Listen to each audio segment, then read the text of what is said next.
हाजिरा के तनाजुर में इस वक़्त आलम इस्लाम का सबसे अहम और अलमनाक मसला वो मसला फ़लस्तीन और बैतुल मक़दस है। आज की इस नशिस्त में कोशिश करूँगा कि इस सिलसिले से मुस्तनद मालूमात आप हज़रात के गोश गुज़ार करूँ, इसलिए कि हमें पता होना चाहिए कि मस्जिद अक्सा के साथ मुसलमानों का क्या ताल्लुक़ और रिश्ता है। पता होगा तो शऊर आएगा, शऊर होगा तो बेदारी होगी। इसीलिए अल्लाह जल्ला जलालहू से दुआ है कि वो हमारी इस गुफ्तगू को मस्जिद अक्सा की यहूदियों से आज़ादी का ज़रिया बनाए। मेरे दोस्तों, सबसे पहले समझने की बात यह है कि हुज़ूर नबी अकरम सल्लल्लाहु अलैहि वसल्लम के ज़माने में शाम किसको कहते थे? जो मौजूदा सूरिया है, सिर्फ इसको शाम नहीं कहते। लबनान, उर्दन, फ़लस्तीन, ये सारे का सारा हिस्सा ये उस वक़्त शाम कहलाता। यहाँ तक कि तुर्की का भी बहुत सारा हिस्सा ये शाम के अंदर आता। आप सल्लल्लाहु अलैहि वसल्लम के ज़माने में अब शाम की जो फ़जीलतें आईं, फिर बैतुल मक़दस की जो फ़जीलतें आईं, वो दोनों जुदा जुदा अंदाज में मैं पहले बात करूं, फिर इंशाअल्लाह अगली बात करते हैं। पहली बात, मस्जिद अक्सा की बजाय मुल्क शाम। कुरान में हम देखते हैं अल्लाह ताला इरशाद फरमाते हैं, वनज्जैनाहु वलूतन इलल अर्दिल्लती बारकना फ़ीहा लिल आलमीन। हमने हज़रत इब्राहीम अलैहिस्सलाम को, हज़रत लूत अलैहिस्सलाम को फ़िरऔन के ज़ुल्म से निजात दिलवाई। किस सरज़मीं की तरफ? उस सरज़मीं की तरफ जिसमें हमने बरकतें रखी। इससे कौन सी सरज़मीन मुराद है? इब्ने जरीर तबरी फरमाते हैं, इस ज़मीन से मुराद बिल इत्तिफ़ाक़ मुल्क शाम है कि हज़रत इब्राहीम अलैहिस्सलातु वस्सलाम ने हज़रत लूत के साथ मुल्क शाम की तरफ हिजरत की। तो गोया के पता चला कि सरज़मीन शाम अम्बिया की हिजरत की जगह है। जिस तरह मदीना मुनव्वरा मेरे नबी की हिजरत की जगह, इस तरह हज़रत इब्राहीम अलैहिस्सलातु वस्सलाम की हिजरत की जगह मुल्क शाम। इमाम इब्न कसीर रहमतुल्लाह अलैह लिखते हैं कि अल्लाह ने इस जगह को बरकत वाला इसलिए कहा। और भी काफ़ी आयतें हैं, जैसे फरमाया, वली सुलैमान अर्रीह आसिफतन तजरी बिअम्रिही इलल अर्दिल्लती बारकना। हमने हज़रत सुलेमान अलैहिस्सलातु वस्सलाम को एक तुंद व तेज़ हवा दी थी। वो हज़रत सुलेमान के हुक्म के ताबे थी। जिधर हज़रत सुलेमान इशारा करते हवा उधर ले जाती और वापस हज़रत सुलेमान को उनके घर में उस जगह लेके आती जहां हमने बरकतें रखी। तो गोया के हज़रत सुलेमान अलैहिस्सलाम को हवा मुल्क शाम में वापस ले आती। और अल्लाह ताला एक और जगह पर इरशाद फरमाते हैं कि हज़रत मूसा अलैहिस्सलातु वस्सलाम ने अपनी कौम से कहा, या कौम इदखुलुल अर्दल मुक़द्दसतल्लती कतबल्लाहु लकुम। ए बनी इसराइल, तुम उस सरज़मीन में दाखिल हो जाओ जो पाक है, जो अल्लाह ने तुम्हारे लिए लिख रखी। इस सरज़मीन से मुराद भी मुल्क शाम। अब इमाम इब्न कसीर रहमतुल्लाह अलैह फरमाते हैं, कुरान की इस तरह की बेशुमार आयात, बल्कि कुरान में वत्तीन वज़्ज़ैतून वतूर सीनीन वहाज़ल बलदिल अमीन, इंजीर की कसम, जैतून की कसम, तूर सीना की कसम, शहर अमीन की कसम, अमन वाले शहर की कसम। इमाम इब्न कसीर फरमाते हैं, इन तीनों जगहों की अल्लाह ने कस्में खाई हैं। इससे तीन चीज़ें मुराद नहीं, तीन जगह मुराद। वो तीन जगह कौन सी हैं? वत्तीन वज़्ज़ैतून, इंजीर और जैतून की कसम, इससे मुराद शाम है कि शाम में इंजीर और जैतून पैदा होते हैं। व तूर सीनीन, तूर सीना, इससे मुराद हज़रत मूसा अलैहिस्सलातु वस्सलाम का वो मकाम है जहाँ आपको किताब अता की गई। वहादल बलदिल अमीन, शहर अमीन, इससे मुराद मक्कातुल मुकर्रमा है जहाँ मेरे नबी को नबूवत अता की गई। तो ये 3 जगहों से 3 पॉइंट, 3 मकाम मुराद। तो बहरहाल इमाम इब्ने कसीर रहमतुल्लाह अलैह इस तरह की बातों को जमा करके ये नतीजा निकालते हैं कि ये ज़मीन बरकत वाली है। इसकी बड़ी वजह क्या है कि ये सरज़मीन अम्बिया है, यहाँ बेशुमार अनगिनत अम्बिया तशरीफ़ लाए। और दूसरी वजह यह है कि ये वो सरज़मीन है कि जिस सरज़मीन के ऊपर हज़रत इब्राहीम अलैहिस्सलाम ने हिजरत की है। तीसरे नंबर पर ये वो सरज़मीन है जो मेरे नबी की हिजरत की जगह, मेरे नबी मेराज की रात में यहाँ से होकर गए, इसलिए ये सरज़मीन बड़ी बरकत वाली। और अल्लाह ताला ने कुरान में तो इस मकाम पर इंतहा कर दी। सुबहानल्लज़ी अस्रा बिअब्दिही लैलन मिनल मस्जिदिल हराम इलल मस्जिदिल अक़सा।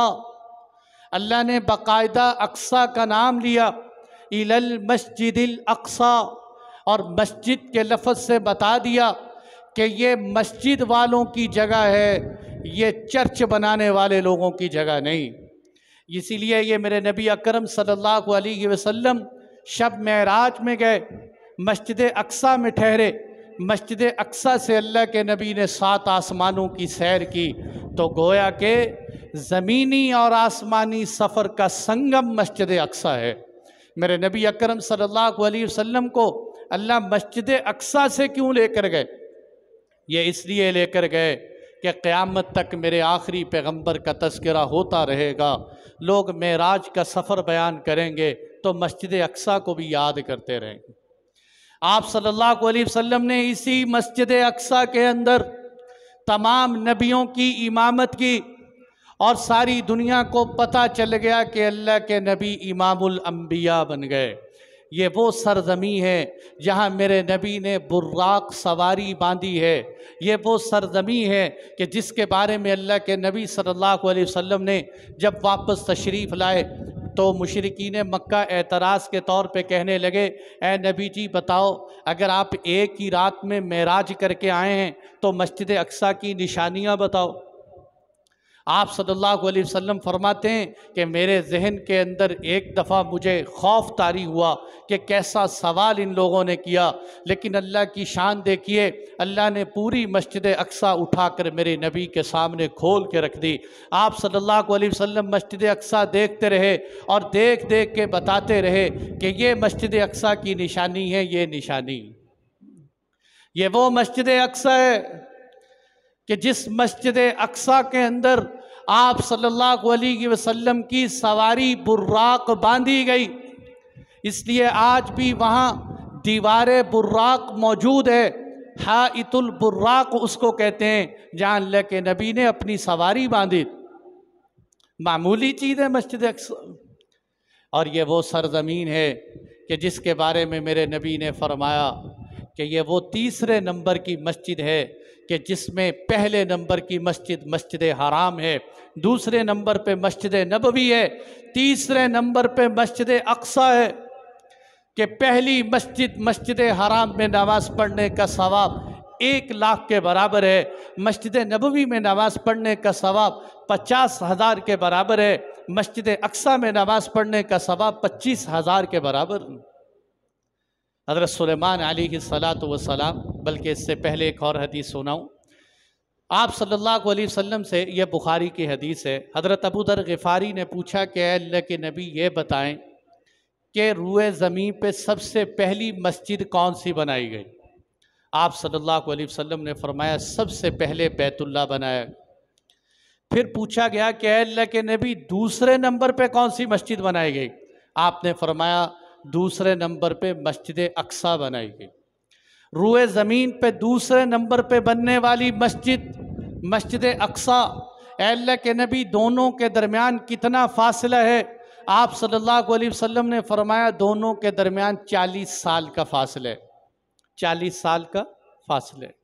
अब यहाँ ये भी एक मसला हल करने वाला है कि 40 साल का फासला, अगर मस्जिद हराम की तामीर हज़रत इब्राहीम अलैहिस्सलाम ने की और मस्जिद अक्सा की तामीर सुलेमान अलैहिस्सलाम ने की, तो इन दोनों नबियों के दरमियान तो 1000 साल का फ़र्क, और अल्लाह के नबी कह रहे हैं 40 साल।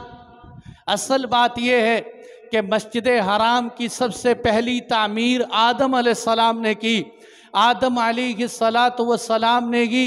सेकंड तामीर मस्जिद अक्सा की 40 साल बाद की। जिस तरह मस्जिद हराम की तजदीद इब्राहीम अलैहिस्सलाम ने की, इसी तरह मस्जिद अक्सा की तजदीद सुलेमान अलैहिस्सलाम ने की। असास और बुनियादी तौर पर जो मस्जिद हराम बनाई गई, ठीक उसके 40 साल बाद मस्जिद अक्सा बनाई। बाद उलमा ने दूसरा कौल भी नकल किया है कि जिस तरह इब्राहीम अलैहिस्सलाम ने बनाई, ठीक 40 साल बाद सुलेमान अलैहिस्सलाम ने नहीं, याकूब अलैहिस्सलाम ने मस्जिद बनाई। तो बहरहाल ये वो मस्जिद है जो दूसरे नंबर पे बनने वाली रूए ज़मीन की मस्जिद है, मस्जिद अक्सा। और ये वो मस्जिद है मेरे दोस्तों, 16-17 महीने मेरे नबी ने मस्जिद अक्सा की तरफ मुंह करके नमाज पढ़ी। 16-17 महीने मुसलमानों का किबला अव्वल मस्जिद अक्सा रहा। मेरे नबी उधर मुंह करके नमाज पढ़ते थे। फिर मस्जिद किबलतैन मदीना मुनव्वरा में मौजूद है, जहाँ हुक्म आया कि अल्लाह के नबी आज के बाद अपना चेहरा अनवर बैतुल्लाह की तरफ कर लीजिए। वो आज भी वाज़े निशानात मस्जिद में नज़र आते हैं। और आप सल्लल्लाहु अलैहि वसल्लम ने यहाँ जो मैं बात कर रहा था, आपने फरमाया हज़रत सुलेमान अलैहिस्सलाम ने जिस वक़्त मस्जिद की तजदीद की, दुआ की कि ए अल्लाह, इस मस्जिद में जो कोई भी नमाज पढ़ने के लिए आए तो उसकी बख्शिश फरमा। इसलिए हज़रत अब्दुल्ला बिन उमर रज़ी अल्लाहु अन्हुमा स्पेशल सफ़र करते थे मस्जिद अक्सा का, और वहाँ जाके नमाज पढ़ के फ़ौरन वापस आ जाते थे कि मैं तो सुलेमान अलैहिस्सलाम की बख्शिश की दुआ लेने के लिए गया हूँ, कि सुलेमान अलैहिस्सलाम ने बख्शिश की दुआ की। ये है मस्जिद अक्सा। आपने फरमाया एक वक़्त आएगा जब फितनों पे फितने होंगे। उस वक़्त सहाबी ने पूछा क्या करें? आपने फरमाया अलैकुम बिशाम, तुम शाम को लाजिम पकड़ना, शाम में खैर रहेगी। और एक हदीस में फरमाया कि शाम को लाजिम पकड़ना, शाम में एक जमात ऐसी रहेगी जो हमेशा हक पर रहेगी। उसको मुखालफत करने वाले मुखालफत का नुकसान नहीं पहुंचा सकते। वो ताइफ़े मंसूरा वो मुल्क शाम में रहे। इसलिए मेरे नबी अकरम सल्लल्लाहु अलैहि वसल्लम को पैदाइश के वक़्त जब अल्लाह के नबी दुनिया में तशरीफ़ लाए और रोशनी हुई, मेरे नबी को जो महल्लात नज़र आए वो मुल्क शाम के दिखलाए गए। उलमा फरमाते हैं इसकी वजह क्या है, नबी जी आपका दीन मुल्क शाम भी जाएगा और अल्लाह आपके दीन को मुल्क शाम में इस्तिक़रार देगा, इस्तिक़ामत देगा। इसीलिए मुल्क शाम की सरज़मीन जिस तरह हज़रात अंबिया की सरज़मीन है, किस तरह कि सबसे पहले हज़रत इब्राहीम अलैहिस्सलाम ने मुल्क शाम में हिजरत की। हज़रत इब्राहीम अलैहिस्सलाम की हिजरत की जगह मुल्क शाम, हज़रत इब्राहीम के बेटे इसहाक की जगह मुल्क शाम, हज़रत याकूब अलैहिस्सलाम मुल्क शाम में रहे। और फिर जब हज़रत यूसुफ़ अलैहिस्सलाम ने मिस्र फ़तह किया तो ये सारे बनी इसराइल मिस्र चले गए। मूसा अलैहिस्सलाम का ज़माना आया, मूसा अलैहिस्सलाम ने फरमाया चलो मुल्क शाम फ़तह करते हैं। बनी इसराइल कहने लगे हम तो बड़े कमज़ोर लोग हैं, हम जिहाद नहीं कर सकते। अल्लाह ने बनी इसराइल को बतौर सज़ा के 40 साल तक मैदान में रखा कि तुम जिहाद नहीं करते। जो कौम जिहाद न करे वो अल्लाह की सज़ा की मुस्तहिक होती। 40 साल तक मैदान में रहो और अल्लाह की तरफ से सज़ाएँ मिलती रहीं बनी इसराइल को। फिर 40 साल के बाद वो वक़्त आया कि मूसा अलैहिस्सलाम चले गए, हज़रत यूशा बिन नून आए, उनके साथ बनी इसराइल ने मुल्क शाम में जिहाद किया, फ़लस्तीन फ़तह हो।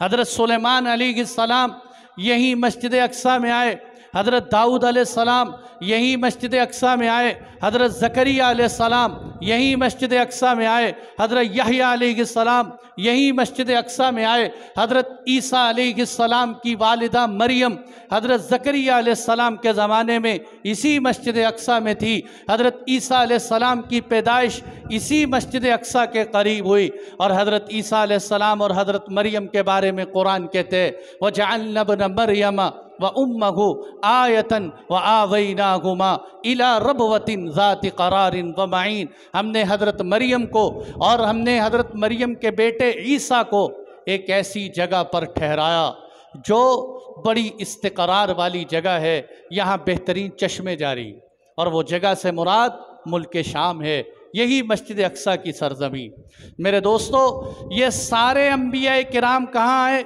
मुल्क शाम। हज़रत ईसा अलैहिस्सलाम को अल्लाह ने उठाया मुल्क शाम से। हज़रत ईसा अलैहिस्सलाम क़यामत के करीब दोबारा तशरीफ़ लाएंगे मुल्क शाम में। जो दज्जाल आएगा वो भी मुल्क शाम में, जो बाब लुद है वो भी शाम में।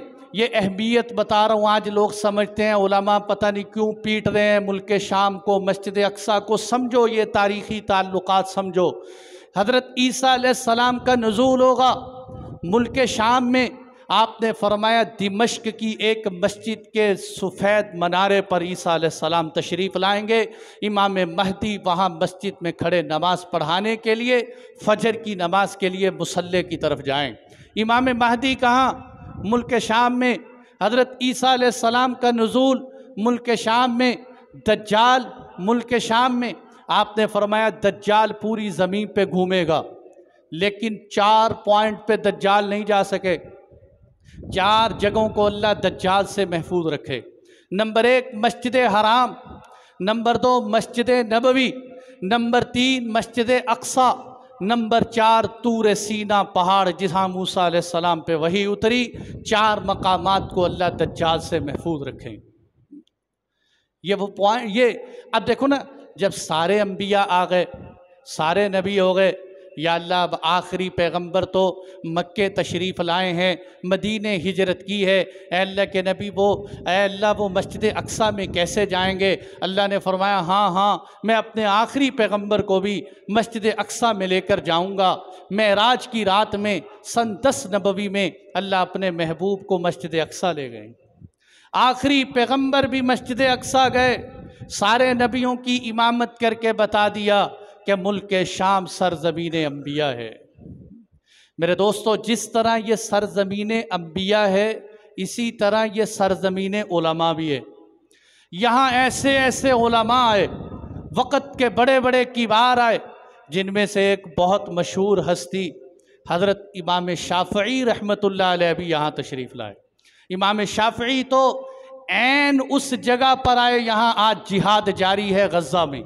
गज़ा जहाँ लड़ाई शुरू है, उस गज़ा के अंदर इमाम शाफ़ी तशरीफ़ लाए, जो आइम्मा अरबा में से एक हैं। और इमाम शाफ़ी रहमतुल्लाह अलैह के अलावा इमाम इब्ने हजर अस्क़लानी रहमतुल्लाह अलैह, अस्क़लान शहर भी वही है। इमाम इब्ने हजर अस्क़लानी वहाँ के थे जो बुखारी के शारे हैं। मुहद्दिसीन जानते हैं कि ऐसी बुखारी की शरह आज तक किसी ने नहीं लिखी जैसे इब्ने हजर अस्क़लानी ने लिखी। और मेरे दोस्तों, मूसा बिन नसीर फ़ातिह उंदलुस, जिसने स्पेन फ़तह किया, वो भी यहाँ मुल्क शाम के थे। तारिक बिन ज़ियाद, जिसने कश्तियाँ जलाईं, वो भी इसी सरज़मीन के थे। रजा बिन हैवा, जो ममलिकत के अंदर जिन्होंने सबसे पहले मशवरा दिया था सुलेमान बिन अब्दुल मलिक को कि तुम उमर बिन अब्दुल अज़ीज़ को खलीफा बनाओ। रजा बिन हैवा, सरज़मीन उलमा, सरज़मीन अंबिया, कुरान में इसकी बशारतें दी गई। इतनी मुबारक मुक़द्दस मस्जिद कि जिसके बारे में आखिर में मेरे नबी ने यह भी एक हदीस इरशाद फरमाई। आप सल्लल्लाहु अलैहि वसल्लम ने फरमाया कि महशर का मैदान भी मुल्क शाम में सजेगा। क़यामत कायम होगी तो मुल्क शाम में कायम होगी, और आखिरी मुसलमानों की जो जंग होगी, सबसे बड़ी जंग, वो भी मुल्क शाम में होगी। तो इसलिए ये हमारा बहुत अहम और तारीख़ी मकाम है।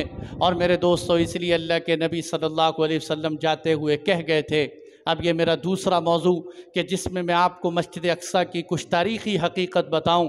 यहाँ तक हमें समझना चाहिए कि मुझे एक भाई कहने लगा, मुफ्ती साहब ये मस्जिद अक्सा है क्या चीज़ है, मस्जिद अक्सा कहाँ है, ये मस्जिद अक्सा से हमारा क्या ताल्लुक़ है। तो मेरे दोस्तों, ये ताल्लुकात समझो कि मस्जिद अक्सा से हमारा क्या ताल्लुक़ है। दूसरी बात समझने की है कि मेरे नबी ने दुनिया से जाने से पहले आप सल्लल्लाहु अलैहि वसल्लम ने एक सहाबी को पास बुलाया। आपने फरमाया, क़यामत के करीब की 6 निशानियाँ याद कर लो, 6 निशानियाँ याद करो। सबसे पहली निशानी, मेरा दुनिया से रुखसत हो जाना भी निशानी, अल्लाह के महबूब दुनिया से रुखसत हो गए। दूसरी निशानी, मस्जिद अक्सा फ़तह हो जाएगी, ये अल्लाह के नबी ने निशानी बताई। आप सल्लल्लाहु अलैहि वसल्लम की ये निशानी हज़रत उमर रज़ी अल्लाहु अन्हु के ज़माने में पूरी हुई। मेरे नबी को अभी दुनिया से तशरीफ़ ले गए हुए सिर्फ 4 साल हुए थे। 15 हिजरी हज़रत उमर रज़ी अल्लाहु अन्हु ने मस्जिद अक्सा को फ़तह कर लिया और मेरे नबी की पेशन गोई पूरी हो गई। आप सल्लल्लाहु अलैहि वसल्लम ने फरमाया था मस्जिद अक्सा फ़तह हो जाएगी। हज़रत उमर रज़ी अल्लाहु अन्हु का किस्सा आप सुनते रहते हैं। हज़रत उबैदा इब्नुल जर्राह को साथ ले गए, सवारी पे बैठे, मस्जिद अक्सा फ़तह करने जा रहे हैं, ग़ुलाम साथ है, कभी ग़ुलाम सवारी पर, कभी अमीरुल मोमिनीन नीचे, और यूँ बारी बारी सवार होते हुए जब मुल्क शाम पहुँचते हैं, ग़ुलाम सवारी पर बैठे, अमीरुल मोमिनीन पैदल जा रहे हैं। है कोई ऐसी हुकूमत, है कोई मुल्क का ऐसा वज़ीर आज़म जिसके अंदर ये तवाज़ो इनकिसारी हो कि मस्जिद अक्सा फ़तह करने के लिए जा रहे हैं, और क्या हाल है, ग़ुलाम सवारी पर है और अल्लाह के नबी का ग़ुलाम पैदल जा रहा है। यहाँ तक कि हज़रत उबैदा कहने लगे, अमीरुल मोमिनीन आप कपड़े अच्छे कर लें, थोड़ी हालत बेहतर कर लें, आप जो है मस्जिद अक्सा के अंदर जा रहे हैं, बड़े बड़े पोप और पादरियों से आपकी मुलाकात होगी, ये आपने कैसी हालत बना रखी। हज़रत उमर रज़ी अल्लाहु अन्हु ने हज़रत उबैदा को डांटा, फरमाया, उबैदा तू भी ये बात करते, तू तो सहाबी रसूल है, तूने कैसी बात की कि जी क्या हो गया।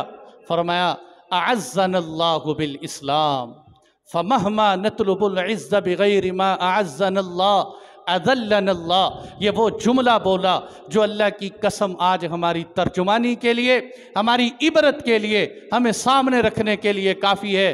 फरमाया, सुन अबू उबैदा, अल्लाह इज़्ज़त इस्लाम की वजह से देते हैं, हमें जो इज़्ज़त मिली है इस्लाम की वजह से मिली है। इस्लाम को छोड़कर कहीं और इज़्ज़त तलाश करोगे, अल्लाह जलील करके रख देंगे। अल्लाह ने इज़्ज़त इस्लाम में रखी। ये इज़्ज़त दी कि किसी लड़ाई की ज़रूरत पेश नहीं आई। हज़रत उमर रज़ी अल्लाहु अन्हु को देख के चाबियाँ हवाले कर दी कि ये लो चाबियाँ, ये आप ही मस्जिद अक्सा के हकदार। अल्लाह की शान देखिए, हज़रत उमर रज़ी अल्लाहु अन्हु ने मस्जिद अक्सा फ़तह की, कोई लड़ाई नहीं, कोई खून बहा नहीं, कोई औरतों की इस्मत दरी नहीं, कोई बच्चों का कत्ले आम नहीं, बल्कि आपने मुआहदा लिखा। मुआहदा क्या लिखा? भाई हम यहूदियों को अमन देते हैं, हम ईसाइयों को अमन देते हैं, हम इनकी किसी चीज़ को नुकसान नहीं पहुंचाएंगे, हम इनकी जान को, इनके माल को नुकसान नहीं पहुंचाएंगे। लोग कहते हैं इस्लाम तलवार से फैले, और भाइयों सुनो, इस्लाम तलवार से फैले, अखलाक से भी फैले, कि यहाँ अखलाक भी चलें कि नहीं अमन दो। अब सबको अमान है। बल्कि हज़रत उमर रज़ी अल्लाहु अन्हु जब मस्जिद के अंदर गए, आज भी वहाँ मस्जिद मौजूद है, मस्जिद उमर इब्न ख़त्ताब, मस्जिद अक्सा के अंदर। मस्जिद अक्सा के बारे में समझना चाहिए कि गलत फहमी दूर कर दूँ। हमारे स्टेटस पे या लड़के आम तौर पे मस्जिद अक्सा समझते हैं उस गोल्डन गुंबद को, एक गोल्डन गुंबद लगा होता है ना, उसको लोग मस्जिद अक्सा समझते। वो मस्जिद अक्सा नहीं है। मस्जिद अक्सा का तो वो एक जुज़ है। मस्जिद अक्सा, उसके इर्द गिर्द एक बहुत बड़ा दायरा है। ये तो बाद के बादशाहों ने बनाया हुआ गुंबद है जो मस्जिद अक्सा के सहन में है। मस्जिद अक्सा एक पूरे एरिए का नाम, इसलिए तस्वीर लगाते हुए या समझते हुए ये यहूदियों की चाल थी जो मुसलमानों के जहनों में बिठाई गई कि तुम्हारी मस्जिद सिर्फ ये गुंबद है। वो गुंबद नहीं है, वो मस्जिद का एक हिस्सा है। ये पूरी मस्जिद, हज़रत उमर रज़ी अल्लाह अन्हु अंदर गए, वहाँ मस्जिद उमर इब्न ख़त्ताब बनी हुई है। इससे पहले आप उनका जो वहाँ चर्च था उसके अंदर गए। ईसाई कहने लगे कि आप हमारे चर्च में नमाज़ पढ़ लें। हज़रत उमर रज़ी अल्लाह अन्हु ने क्या बेहतरीन जुमले फरमाए। आपने फरमाया मैं तुम्हारे चर्च में नमाज़ पढ़ लूँ, हो सकता है कल को आने वाले मुसलमान ये कहें कि ये चर्च भी मुसलमानों का है, इसलिए मैं तुम्हारे चर्च में नमाज नहीं पढ़ता ताकि ये चर्च तुम्हारा ही रहे, ताकि ये चर्च तुम्हारे ही रहे। हम किसी की इबादत गाह को नहीं गिराते। हम मुसलमान अमन पसंद लोग हैं, हम अमन चाहते हैं, हम अमन देना चाहते हैं आप लोगों को। हज़रत उमर रज़ी अल्लाह अन्हु ने एक लंबा मुआहदा लिख दी। बहरहाल इस वक्त नहीं कि मैं आपको हज़रत उमर की पूरी फ़तह सुनाऊँ। हज़रत उमर रज़ी अल्लाह अन्हु की फ़तह के बाद मस्जिद अक्सा चलते चलते चलते मुसलमानों के पास यहाँ तक के 1099 ईस्वी आया तो सबसे पहले ईसाइयों ने सलीबी जंग लड़ते हुए मस्जिद अक्सा पे कब्ज़ा किया। और जब मस्जिद अक्सा के अंदर दाखिल हुए, इन्होंने मस्जिद अक्सा के अंदर घोड़े दौड़ाए, मस्जिद अक्सा की बेहुरमती की, 70,000 मुसलमानों का कत्लेआम किए, 70,000 मुसलमानों का खून बहाया। हालांकि यही वो लोग हैं जिनको हज़रत उमर रज़ी अल्लाह अन्हु ने अमन व अमान दिया। आज इन जालिमों ने अमन व अमान नहीं, इन्होंने हमारे 70,000 का खून बहाया। इसलिए कुरान कहते हैं वलन तरज़ा अन्कल यहूद वलन नसारा हत्ता तत्तबिअ मिल्लतहुम, यहूदी और ईसाई कभी आपसे राज़ी नहीं होंगे जब तक कि आप इनके दीन की पैरवी ना करें। लतजिदन्ना अशद्दन्नासि अदावतन लिल्लज़ीना आमनुल यहूद वल्लज़ीना अशरकू, ए नबी जी आपके सबसे सख्त दुश्मन यहूदी और मुशरिकीन।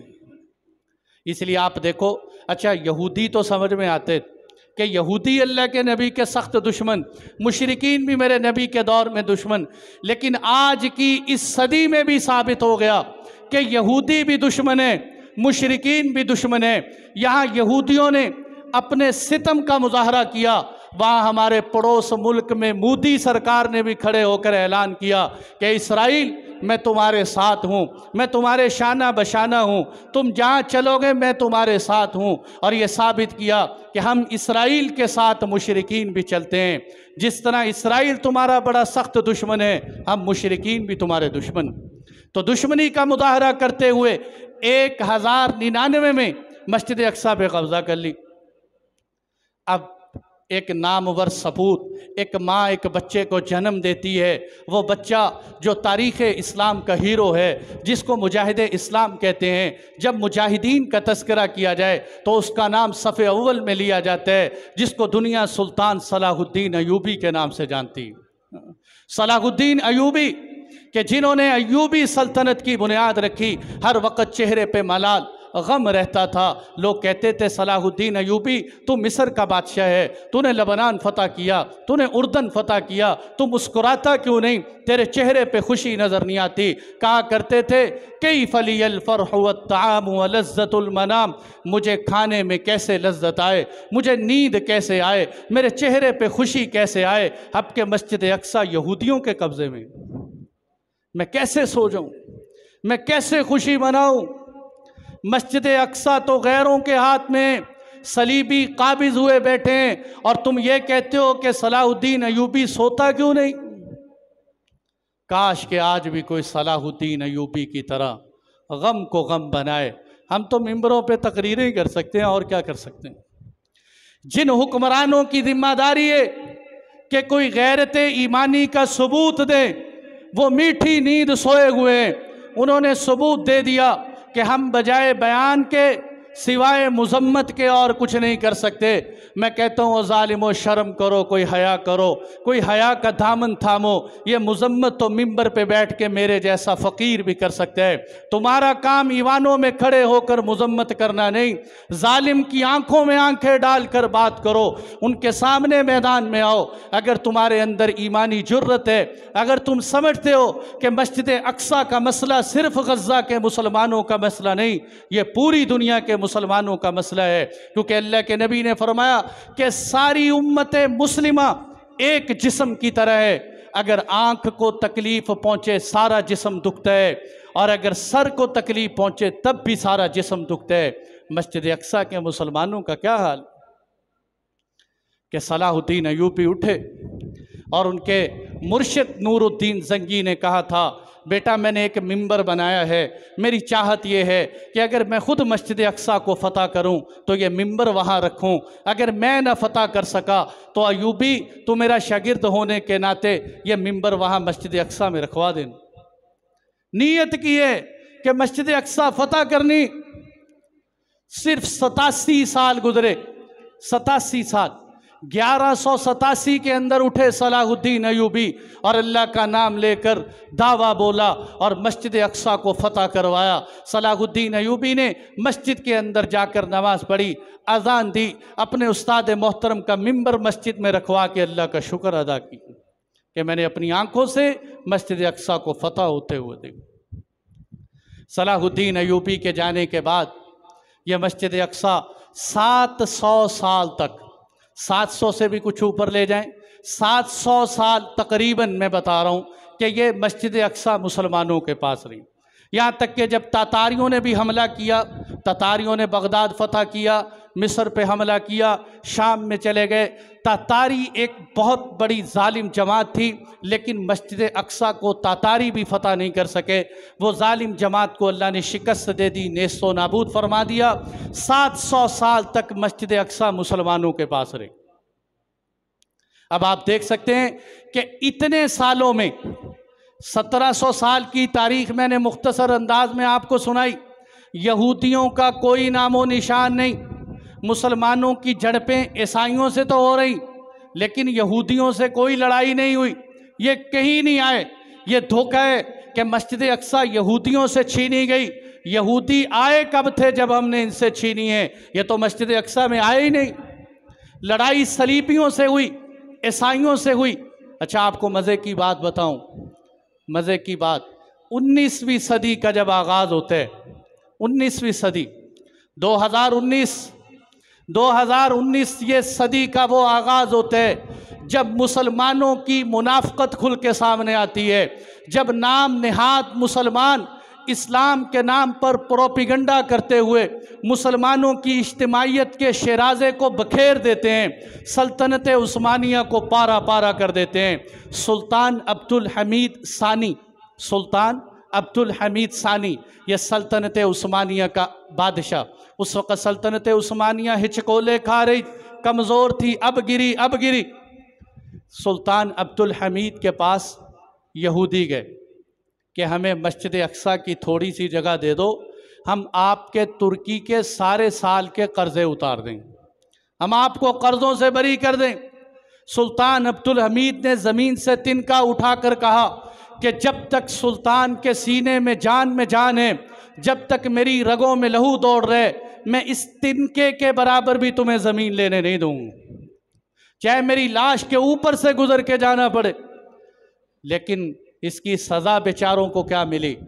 सल्तनत उस्मानिया की सज़ा क्या मिली कि इन्हीं को यहूदियों के हाथों पकड़ाया गया।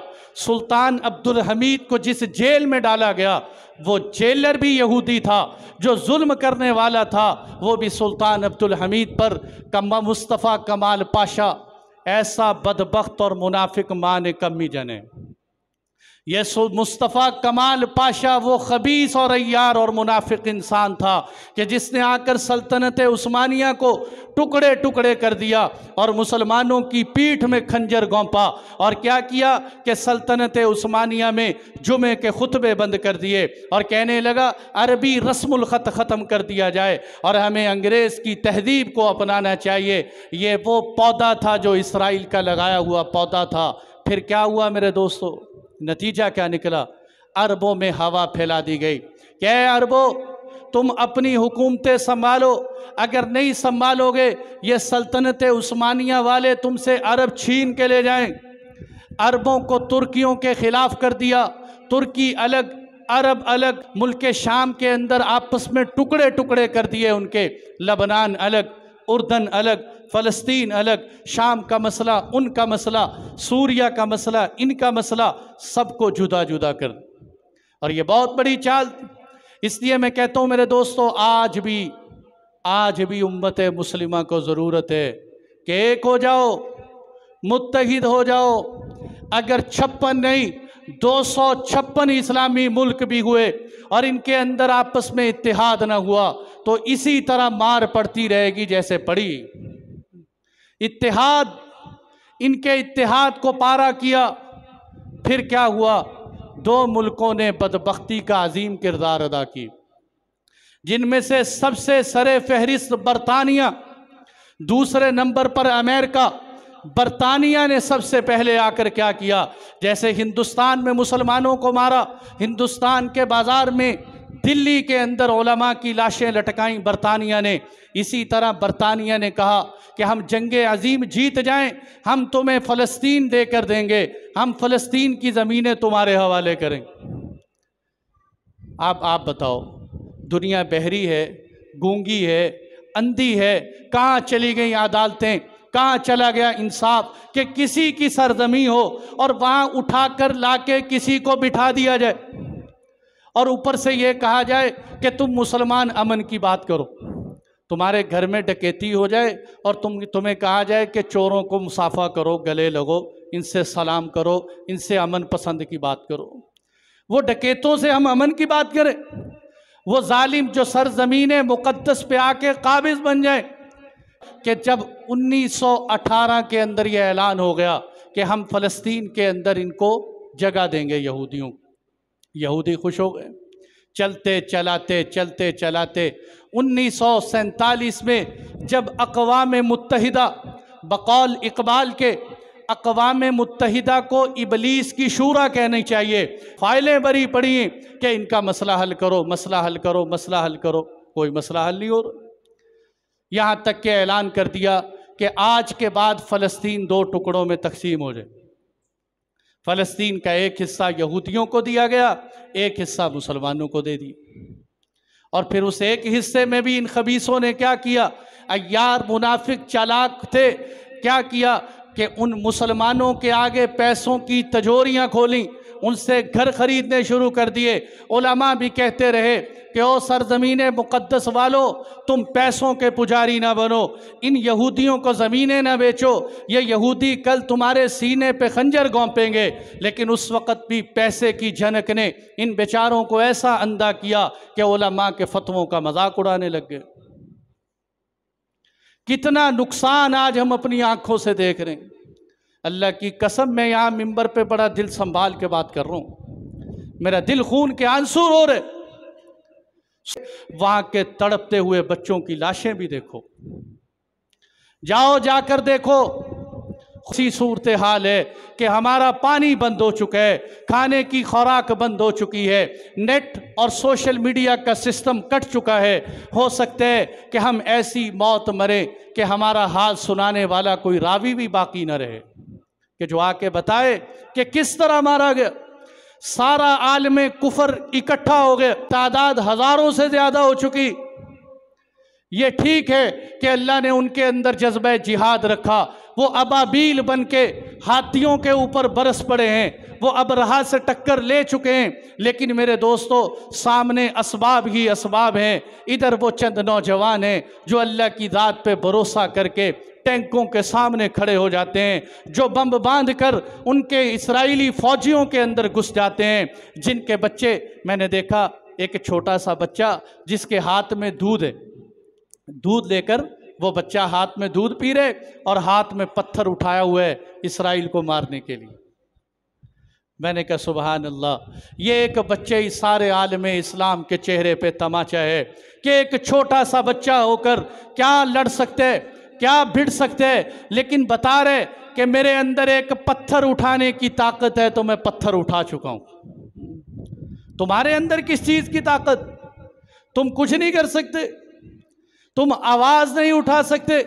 मेरे दोस्तों, रातों की नींद उड़ जानी चाहिए, रातों को उठ उठ के मांगो, या अल्लाह आलम इस्लाम के मुसलमानों की हिफाजत फरमा। मेरे नबी तो एक चोर का हाथ कटते हुए देख के रो पड़ा करते थे। यहाँ तो मेरे नबी की उम्मत गाजर मूली की तरह कट रही, मुसलमानों का खून गलियों में बहाया जा रहा है पानी की तरह। भाइयों, इस हालत में कुछ जिम्मेदारियां हैं, समझने की बात है, जिम्मेदारियां निभाने की ज़रूरत है कि जो आदमी आवाज़ के ज़रिए आवाज़ बुलंद कर सकते हैं, जो सोशल मीडिया इस्तेमाल करते हैं, वो सोशल मीडिया पर आवाज़ उठाए। और कुछ नहीं कर सकते, एक बात तो सारे ही कर सकते हैं, एक बात तो सब कर सकते हैं, वो बहुत आसान है। वो क्या है कि हम सब मिलके दुआ तो कर सकते हैं। वो दुआ कर सकते हैं कि नहीं? ये कोई मुश्किल काम है दुआ मांग? लेकिन मेरे दोस्तों, ऐसा बेहिस ना बनना कि क्या हुआ, हम तो पाकिस्तान में अमन से बैठे हैं, लड़ते हैं वो लड़ते रहें, मरते हैं वो मरें, जाते हैं वो जाएं, हम तो अल्हम्दुलिल्लाह पाकिस्तान में महफूज हैं। याद रखना, अगर पड़ोसी के घर में आग लगे, उस आग को बुझाया ना जाए, वो वक़्त दूर नहीं कि जब वो आग फैलते तेरे घर में भी दाखिल हो जाए, वो तेरे घर को भी जला दे, तेरा आशियाना भी ज़मीन पर बिछ जाए। इसलिए तेरा आशियाना जले, इससे पहले पहले औरों के आशियाने को बुझा दो। दुआ करो भाई। आइम्मा मसाजिद फजर की नमाज में कुनूत नाजिला पढ़ें। फजर की नमाज की दूसरी रकात में रुकू से उठने के बाद हाथ उठाकर दुआएं मांगे। अल्लाह के नबी सल्लल्लाहु अलैहि वसल्लम जब हालात आते थे, कुनूत नाजिला पढ़ते थे फजर की नमाज में। 40 दिन तक भी अल्लाह के नबी ने, जब 70 कारी शहीद हुए, आप सल्लल्लाहु अलैहि वसल्लम 40 दिन फजर की नमाज में हाथ उठा के दुआ मांगते रहे। इसलिए भाइयों, कुनूत नाजिला का एहतिमाम। तीसरा काम कि हम इस्राइल की प्रोडक्ट से बाइकाट करें, इस्राइल की प्रोडक्ट से बाइकआउट करें। मेरे दोस्तों, लोग कहते हैं जी हम कैसे बाइकआउट करें, और तुम अपने मुसलमान भाइयों की खातिर एक पेप्सी और कोक को नहीं छोड़ सकते, तो जालिमो तुम क्या अपने भाइयों की खातिर शहीद हो जाओ? गर्दन कटवाना कोई आसान काम? एक ज़ुबान की लज्जत नहीं छोड़ी जा सकती। मेरे दोस्तों, इसको मामूली न समझना कि हमारे प्रोडक्ट छोड़ने से क्या होगा। हर इलाके से, हर मुल्क से, जगह जगह चलते चलते उनकी मईशत को इतना ख़तरनाक धचका लगेगा कि हम सोच भी नहीं सकते। ये आवाज़ इज्तिमाई जाती। कादियानियों ने कई दफ़ा कहा कि हम वापस आते हैं, जाने दो, हमारे ये प्रोडक्ट से बाइकाट न करो। ये प्रोडक्ट का बाइकाट बहुत ज़्यादा सतह पर जाता है, बड़ा बेहतरीन एहतजाज है। देखो ना मेरे दोस्तों, सोचने की बात है कि मैं बोतल पीकर उस कंपनी को फ़ायदा पहुंचाऊं जो मेरे मुसलमान भाइयों का खून बहा रही हो, जो उनके ऊपर, जो बच्चों पे गोलियां बरसाएं, जो औरतों के दुपट्टे छीन ले, जो औरतों को 4-4 फौजी, 5-5 फौजी सड़क पे लेटा के मारे, रमज़ान के अंदर मस्जिद अक्सा में नमाज पढ़ते हुए सजदे की हालत में गोलियां मारे। मैं उनकी बोतलें पीऊँ, मैं उनके मशरूबात पीऊँ? इसलिए उनकी प्रोडक्ट से बाइकाट करो भाई। और आखिरी पैगाम, फिर जुमे का बयान ख़त्म करते हैं। आखिरी बात लंबी हो गई, टाइम काफ़ी हो गया, सिर्फ आखिरी बात यह है कि मेरा रोना तो शायद काम आए या ना आए। आप सब मिलकर भाई ये दुआ भी करें, आवाज़ भी उठाएं कि अल्लाह मुसलमान हुक्मरानों को कोई गैरत ईमानी नसीब फरमाए, कोई गैरत ईमानी नसीब फरमाए। और भाइयों, एक मुस्लिम हुक्मरान, ये गलत है, बदर के मैदान के अंदर अगर 313,000 को शिकस्त दे सकते हैं, अगर चंद सहाबा खड़े होकर कई हज़ारों को शिकस्त दे सकते हैं, तो 56 इस्लामी मुल्क खड़े होकर एक छोटे से इसराइल को काबू नहीं कर सकते। ये एटम किस काम आए, ये हथियार किस काम आए, ये अबाबील के नाम पे बने हुए तैयारे कब काम आए। ये वक्त है भाइयों, वक्त है, इसी वक्त को निभालो। ये तो भाइयों, इनको भी कम से कम इनके लिए दुआ करो कि शायद अल्लाह हमें कोई उमर फारूक जैसा दे दे, कोई सलाहुद्दीन अयूबी जैसा दे दे, जो खड़ा होकर आलम इस्लाम के मुसलमानों की ललकार बने, पूरी दुनिया का तर्जुमान बने। हम रो सकते हैं, पीट सकते हैं, अल्लाह के सामने आहुजारी कर सकते हैं, घरों में माओं से कहें, अपने बच्चों से कहें कि वो भी हर नमाज के बाद दुआ मांगे, या अल्लाह फ़लस्तीन के मुसलमानों की हिफाजत फरमा, उनकी नुसरत फरमा। ऐ अल्लाह तू उनको अबाबीलों की तरह अबरहा के ऊपर बरसा दे, दाएं से बाएं से ऊपर नीचे से उनकी हिफाजत फरमा। व आखिर दावाना अनिल हम्दुलिल्लाह।